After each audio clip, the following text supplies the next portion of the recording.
Saludos para todos en esta noche de miércoles. Hoy es 28 de abril del año 2021 después de Cristo. Y así dice la palabra de Dios en el libro de Apocalipsis.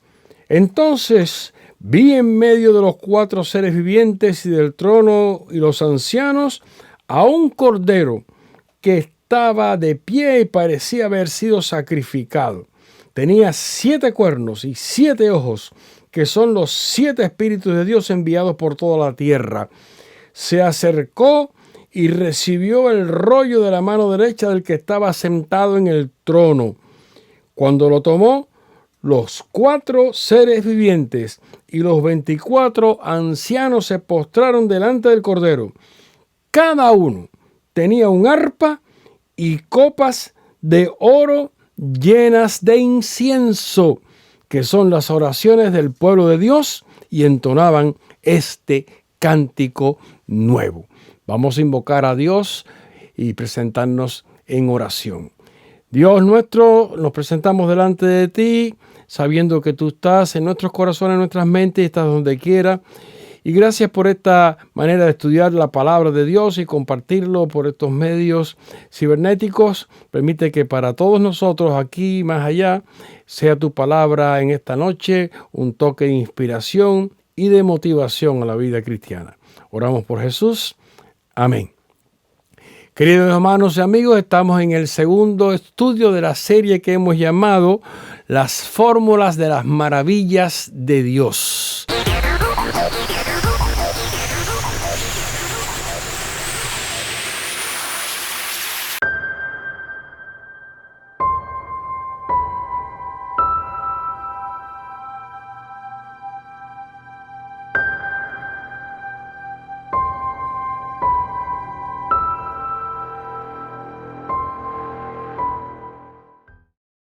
La semana pasada el primer estudio trataba acerca del principio de las maravillas y el estudio de hoy se llamará La historia bíblica está llena de eventos maravillosos.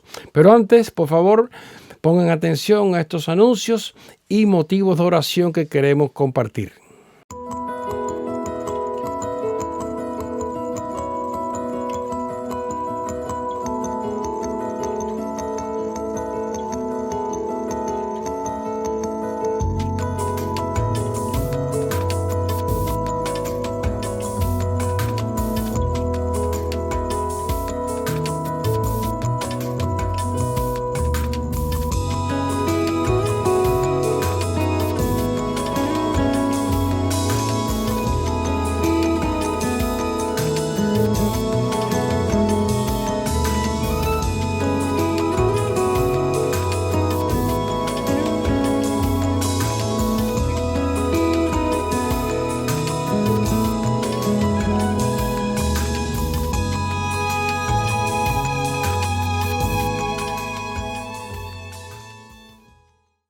Queridos hermanos, estamos estudiando la palabra de Dios en esta serie de las fórmulas de las maravillas de Dios.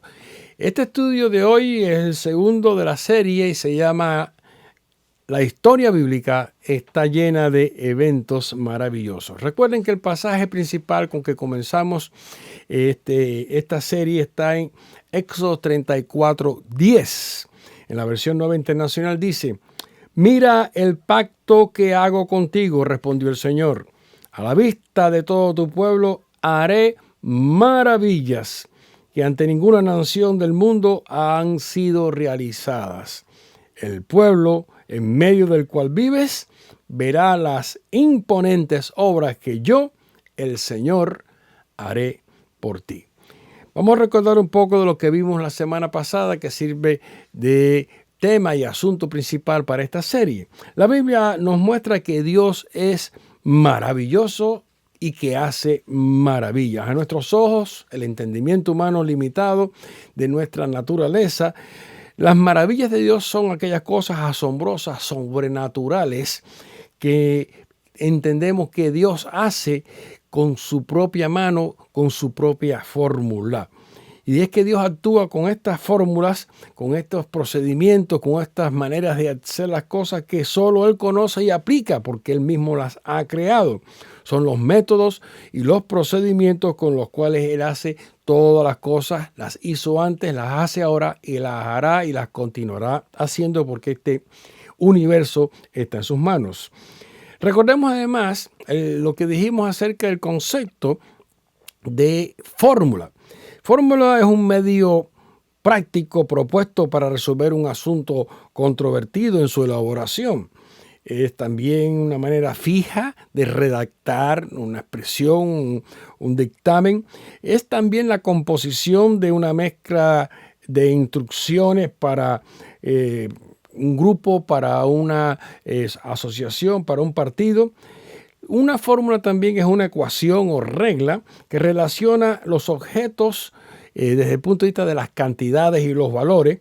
Es la combinación de elementos químicos que se expresan con símbolos y números para darnos la estructura de una molécula o de una sustancia de cualquier naturaleza material. Así que volvamos a recordar lo que la palabra maravilla quiere decir en este concepto del estudio que estamos llevando. Maravilla es una señal, es un milagro, es una obra inexplicable para el entendimiento regular de la vida física o espiritual que nos asombra por su perfección y belleza y que solo Dios sabe cómo se hace y cuándo se hace y para qué se hace. Y en eso nosotros confiamos. Vamos entonces a entrar de lleno en esta segundo estudio de la serie, hablando de maravillas formuladas por Dios en antiguos momentos históricos, especialmente del pueblo de Israel. Recuerden que Israel estaba esclavizado en Egipto y por mandato de Dios, Moisés se volvió en el líder liberador que fue y reclamó y sacó a Israel bajo hechos portentosos de la esclavitud para llevarlo a la tierra prometida. Y así que Jehová comisionó a Moisés para ir delante de aquel rey, de aquel emperador, de aquel faraón y hacer la obra, hacer la gestión, hacer el trabajo de hacer que Faraón dejara al pueblo ir. Y eso es precisamente lo que dice Éxodo 3:20. Dice Jehová a Moisés: yo extenderé mi mano y haré a Egipto y heriré a Egipto con todas mis maravillas que haré en él, y entonces os dejará ir. Así que a Moisés le fue dado un pacto que él tenía que renovar continuadamente, y ese pacto con la promesa del pueblo de Israel, que el pueblo de Israel sería bendecido con las mayores maravillas que jamás nadie hubiera visto, al punto que la promesa era: pasarán siglos hasta el día de hoy que se contarán aquellas maravillas que Dios hizo de su mano. Pero vamos a fijarnos, de acuerdo a la intención de este estudio, en un par de sucesos maravillosos en que ciertas fórmulas que nosotros no conocemos tuvieron que ver con un sentido espiritual de la comunicación de Dios. La primera de estas fórmulas es la que conocemos, o la que se llama la hierba con que se endulzaron las aguas amargas. Era una hierba, era un arbusto, era un palo, era una cáscara, algo como eso se puede entender de lo que leemos en Éxodo 15, 23 al 25. Llegaron a Mara, lugar que se llama así porque sus aguas son amargas, y no pudieron apagar su sed allí. Comenzaron entonces a murmurar en contra de Moisés y preguntaban: ¿qué vamos a beber? Moisés llamó al Señor y él le mostró un pedazo de madera, el cual echó Moisés al agua, y al instante el agua se volvió dulce. Moisés se comportó como un padre para Israel, como un líder, como un enviado de Dios, como un sacerdote, y él buscó la solución, y la solución fue preguntarle a Dios. Como no había solución humana para aquel manantial amargo, aquel manantial que no podían tomar en un momento que estaban aquel enorme pueblo, aquella muchedumbre de gente sedienta, Dios le ayudó a buscar la solución. Moisés clamó, Dios le respondió. Y en este caso, Dios no envió un aguacero, Dios no abrió un manantial de la tierra como había acontecido antes cuando Moisés golpeó la piedra y saltó el agua. Más bien le instruyó a hacer algo inusual, cortar un árbol, más bien sería un arbusto, y echarlo en las fuentes aquellas para que el agua cambiara su naturaleza. Bueno, no hay muchos detalles de esto ni lo podemos explicar mejor. Las aguas eran amargas, tal vez porque eran salobres, estaban todavía cerca del estrecho del Mar Rojo o porque estaban de alguna manera corrompidas, pero pueden pensar que no era un chorrito de agua.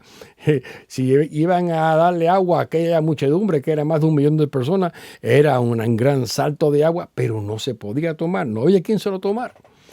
Pero ¿qué hace Dios? Pone a Moisés en un momento especial a ejecutar una fórmula. Y este no era un truco de magia, ni tampoco un experimento científico que estaban probando a ver si funcionaba. Más bien era una lección espiritual, porque Dios le dio con certeza la indicación de qué árbol y de qué manera proceder. Echar aquella madera, aquella hierba, aquellas hojas, como fuera la cáscara del palo, lo que fuera, dentro del manantial de aquella corriente de agua, y las aguas cambiaron completamente su sabor, o sea, su capacidad de ser tomadas como agua dulce, como agua corriente para el paladar y para la sed de aquella gente. Un fenómeno químico, un fenómeno físico, biológico, que sucedió allí. Cómo aquellas aguas se volvieron dulces, no podemos explicarlo. Pero seguro que Dios sí lo sabía y por eso lo hizo funcionar. Tal vez alguno podrá haber dicho, sí, cualquiera de por allí sabía eso, pero ellos no lo sabían. Si Dios no se los dice, no funciona, y funcionó de una manera extraordinaria. Al endulzar las aguas amargas, Dios enseña al pueblo de Israel que los mandamientos pueden transformar una vida amarga en una vida dulce y placentera. Esta era una fórmula de maravilla para que el pueblo entendiera en estos pequeños eventos con qué Dios estaban tratando. O como diría después el salmista en el Salmo 119, 103, cuán dulces son a mi paladar tus palabras, son más dulces que la miel a mi boca. Ahí en esta parte del Antiguo Testamento también, en los libros de Moisés, otro evento que pudiéramos llamar químico en que hay una fórmula extraordinaria. Ya lo mencionamos en el estudio de la semana pasada, que es el perfume del santuario, tal como lo leemos en Éxodo 30, 37. Dice en la orden de Dios a Moisés y a Aarón, y no deberá hacerse ningún otro incienso con la misma fórmula, pues le pertenece al Señor. Ustedes deberán considerarlo como algo sagrado. El asunto que se enfoca en esta porción de los escritos de Moisés principalmente es la adoración. Dios le estaba indicando a Moisés cómo debían fabricar aquel santuario, aquel tabernáculo, cuál era su significado y cuál era el espíritu de adoración que debía estar impregnado materialmente en cada una de aquellas cosas que estaban allí. Al fabricar el santuario, el primer compartimiento del tabernáculo propiamente dicho habría de ser llamado el lugar santo o el lugar santísimo, pero allí a la misma entrada, entre esos dos aposentos, se ubicaban 3 muebles y esos 3 muebles estaban cerca del altar mayor.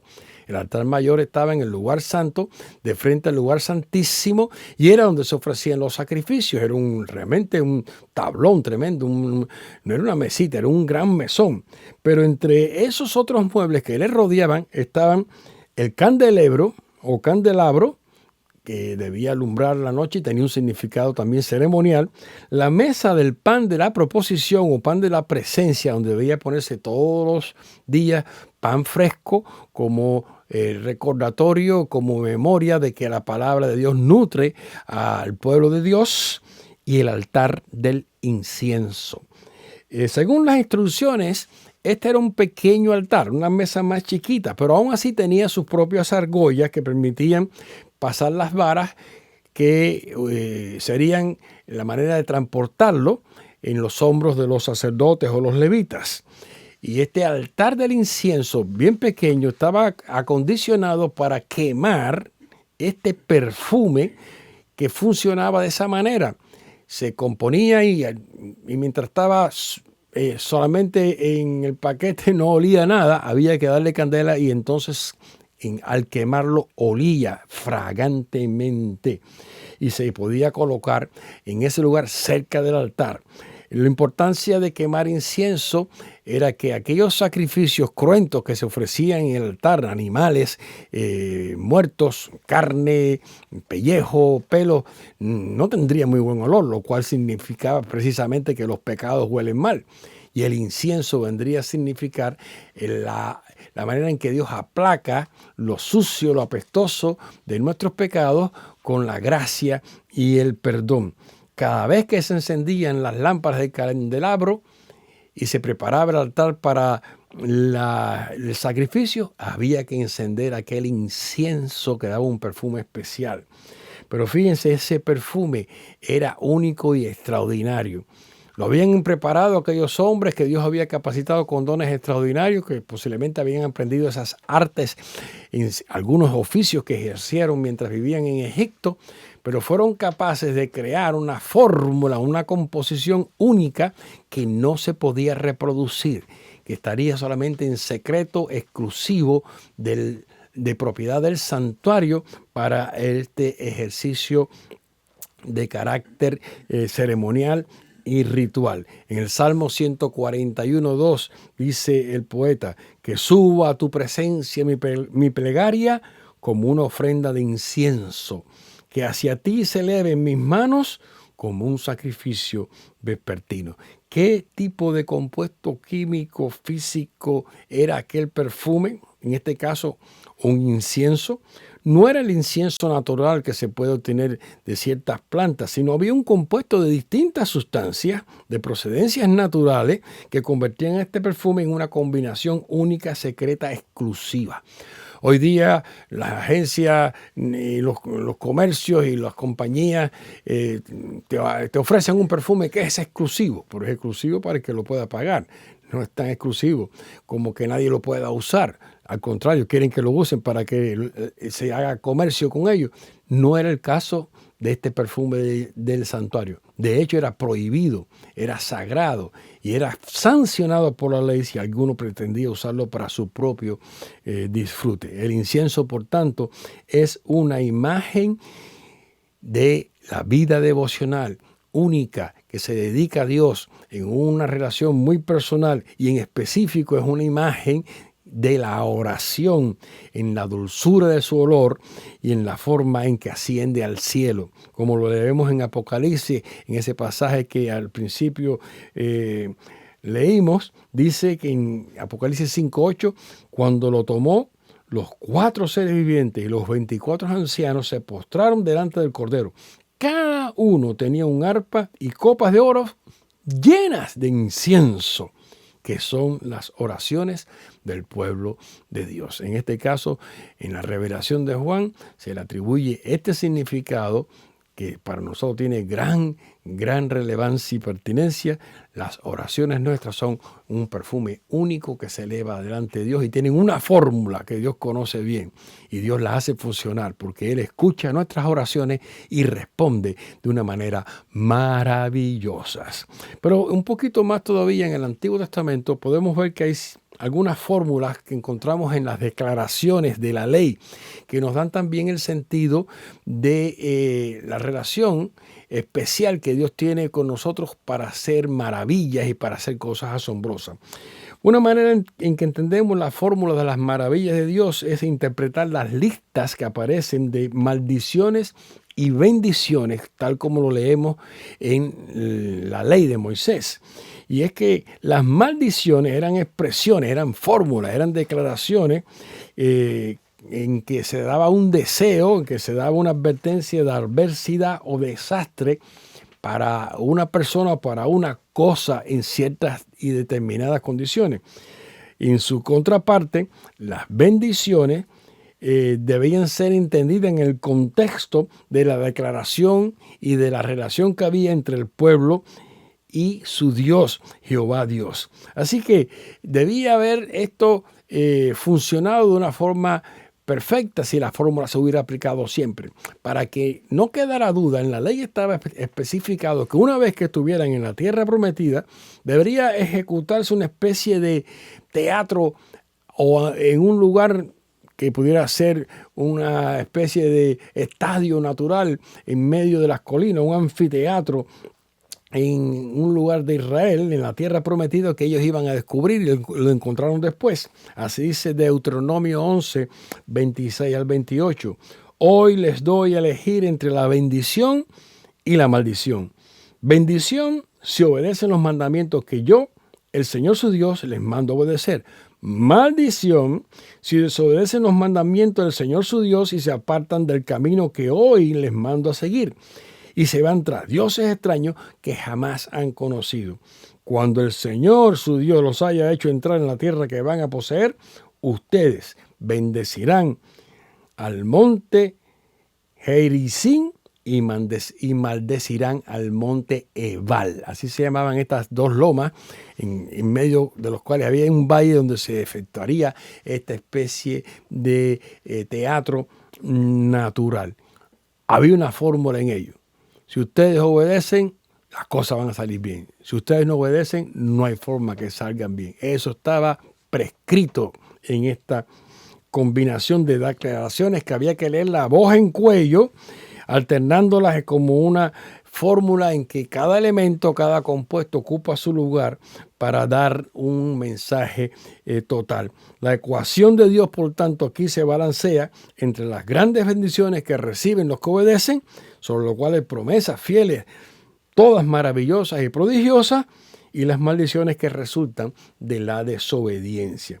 El mundo así habría de darse cuenta, y se da cuenta hasta el día de hoy, de que solo Dios pudo haber bendecido a aquel pueblo de la manera tan extraordinaria, y solo Dios pudo haberlos maldecido y hacerlos sufrir por su desobediencia. Y sin embargo, solo Dios pudo hacer que se conservaran y sobrevivieran a sus propios pecados hasta el día de hoy, el pueblo de Israel, como símbolo, como señal prodigiosa, maravillosa de que Dios tiene una forma de actuar que está fijada, que está bajo su control y que no falla. Si seguían y practicaban y observaban las leyes, los resultados iban a ser favorables y bendecidos hasta el día de hoy. Y eso lo hizo Josué, no más que entraron a la tierra prometida. Josué puso en práctica aquella orden que estaba de ir a aquel lugar, lo cual se volvió luego una tradición por mucho tiempo en la nación israelita, como leemos en Josué 8, 34, 35. Luego Josué leyó todas las palabras de la ley, tanto las bendiciones como las maldiciones, según lo que estaba escrito en el libro de la ley. De esta lectura que hizo Josué ante toda la asamblea de los israelitas, incluyendo a las mujeres, a los niños y a los inmigrantes, no se omitió ninguna palabra de lo ordenado por Moisés, porque esa fórmula no se podía alterar en manera alguna. Todavía, una vez más, en el Antiguo Testamento podemos ver algún detalle más interesante acerca de fórmulas en la conservación de los linajes de las familias de Israel. Este es un detalle interesante de la maravilla de Dios al conservar la familia hebrea desde la antigüedad, desde que Dios llamó a Abraham y lo puso como padre de generaciones para de su descendencia traer al Mesías. Y es que en los libros del Antiguo Testamento encontramos muy frecuentemente estas listas, estos registros genealógicos. La genealogía es una lista de parentesco, de generaciones sucesivas. Y fulano engendró a Mengano, Mengano al otro, y eso muchas veces cuando leemos el Antiguo Testamento no lo saltamos porque parece aburrido y cansón. Padre, hijo, nieto y bisnieto, y así siguen uno detrás de otro para asegurarse que la descendencia se mantenía en el orden de la familia de Israel. En Números capítulo 1 hay una larga relación de toda la genealogía de las 12 tribus. En el versículo 20, como por ejemplo leemos, los descendientes de Rubén, primogénito de Israel, quedaron registrados por clanes y por familias patriarcales según su genealogía. Uno por uno fueron empadronados todos los varones mayores de 20 años que eran aptos para el servicio militar. Luego aquellas listas tenían mucho sentido, pero sobre todo para lo que era el servicio público, el servicio militar y para la herencia de la propiedad eran fórmulas que no fallaban.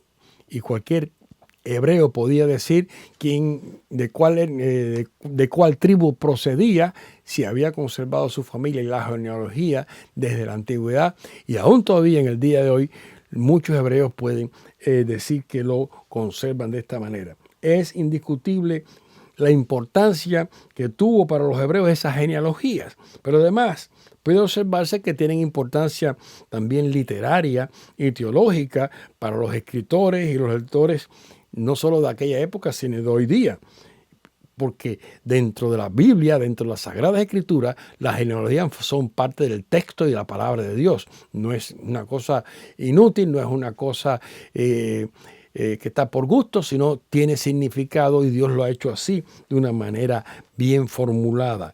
Porque es maravilloso como Dios ha hecho que la descendencia de Israel haya probado el advenimiento de la promesa del Mesías. La prueba está que Mateo y Lucas, luego en el Nuevo Testamento, comienzan sus respectivos volúmenes evangélicos refiriéndose a la genealogía de Jesús por ambas partes, por la parte de José y por la parte de María, para afirmar la descendencia de David, que era atribuida a Jesús, para afirmar su condición de Mesías prometido de Dios.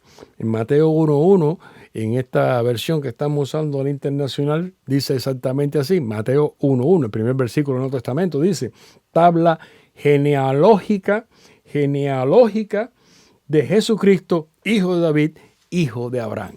Esta fórmula era vital para entender la maravilla de que Dios había preparado un pueblo para traer al Redentor de la humanidad. En conclusión, quiero solamente mencionar un par más de historias sencillas en que Dios hizo funcionar ciertas combinaciones de eventos formulados para asombrar a aquella gente y a nosotros.